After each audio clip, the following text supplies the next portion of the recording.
But before I get into that, I just want to read a quote from someone I've quoted extensively in part of my last book, Phantom Self. He's a man called, or was called, Dr. Richard Day. He was a Rockefeller family insider, big time insider, and an executive of the Rockefeller created organization Planned Parenthood. And in 1969, he stood up at a meeting, a conference of pediatricians in Pittsburgh, Pennsylvania, because he was obviously in the medical profession. And he asked people to turn off recording equipment and not to take notes, because he was going to tell them how the world was going to change, because basically the group that he represented or was part of was going to change it. And if you read the quotes and what he said that night at length in Phantom Self, you will be taken aback at how extraordinarily accurate he was in terms of current events, even in detail. And the reason I mention that is this quote from Dr. Richard Day in 1969. And there was one doctor called Lawrence Dunnigan in the audience who did take notes. And before he died, I think it was in 2004, he did a series of interviews explaining what Richard Day had said that night. And this is one quote. There will be mass migrations of people without roots in their new locations, because traditions are easier to change in a place where there are a lot of transplanted people, as compared to trying to change traditions in a place where people grew up and had an extended family where they had roots. And that was 1969. And how that mirrors current events. If you show me any group of people, no matter what their color, what their background, what their culture, any of it, and in that group, I will show you nice people, lovely people, caring people, genuine people. And I'll show you people who are all right people. Yeah, they're all right. But I'll also show you, whether they're black, white, or orange with spots on, I'll show you some seriously unpleasant people.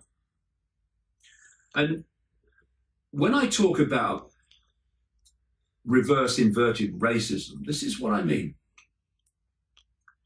The ultimate non-racism is to say, I'm going to judge everyone, no matter what their ethnic background, color, creed, religion, anything. I'm going to judge them by what they say and what they do. That's it. That's the way I'm going to judge them. That's the ultimate non-racism, because you're treating everyone the same and you're just then deciding on your perceptions of them based on what they say and do. Political correctness doesn't allow people to be judged purely on what they do and what they say. Because you can say things about the indigenous population, about the crime, about attacks on women, and you can say what you like. But when you say it about those minority, it is a minority, of course it's a minority, of those who've migrated into Sweden. You say the same about their crime, their attacks on women, which there have been a very large number, then you're a racist. That's it. No debate. No, well, yeah, that's unacceptable behavior. No, you're racist. And when you have police officers coming out and saying, we're not really allowed to talk about the ethnic background of people that attack women and commit crime because political correctness says that will create antagonism towards migrants, you are in a situation of absolute reverse racism. Do you know, it's interesting over the years, the most racist people I've ever met are anti-racists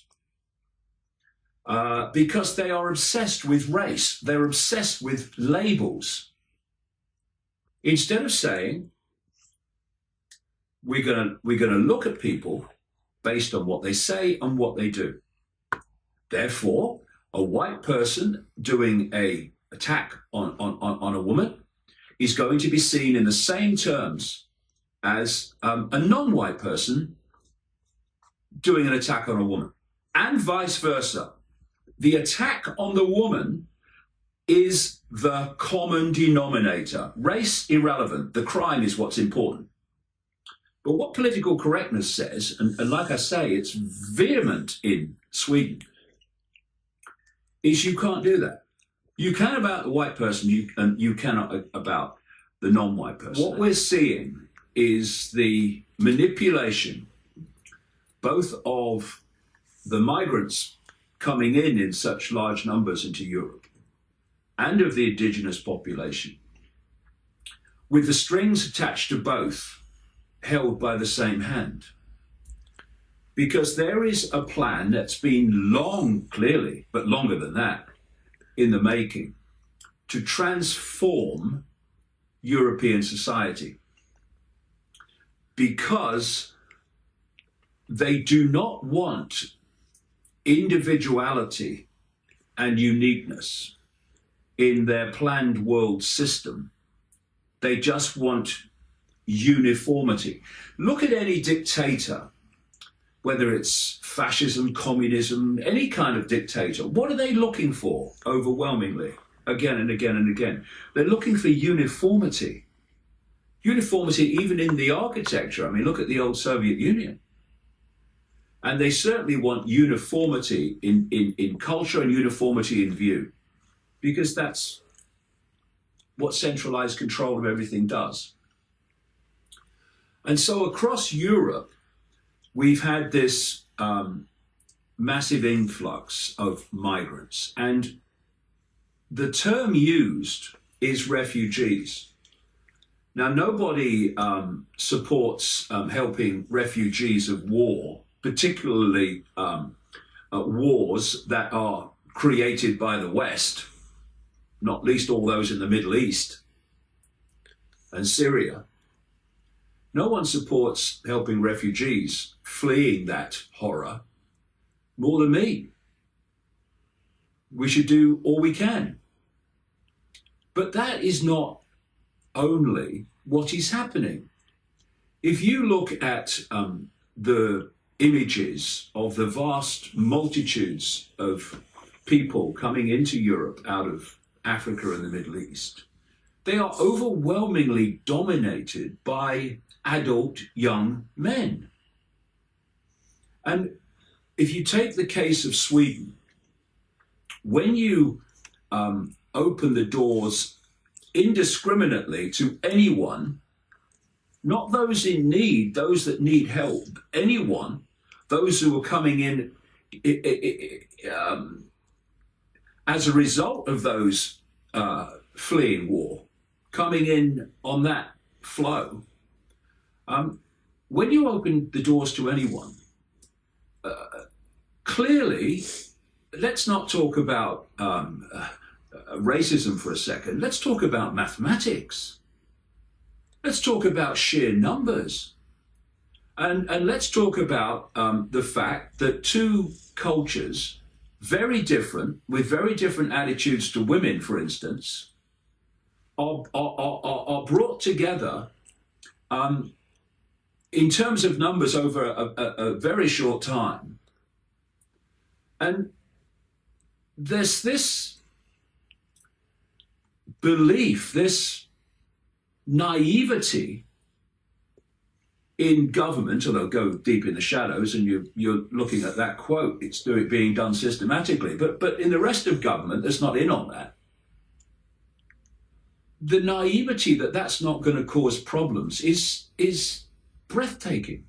Simple mathematics says this can't go on indefinitely because of the financial implications alone. And what's happening? Services and things that the government has been financing all through this modern history of Sweden, in education, in services to old people, financial support for old people are starting to go backwards because the economy simply cannot support so many people of any color, creed coming in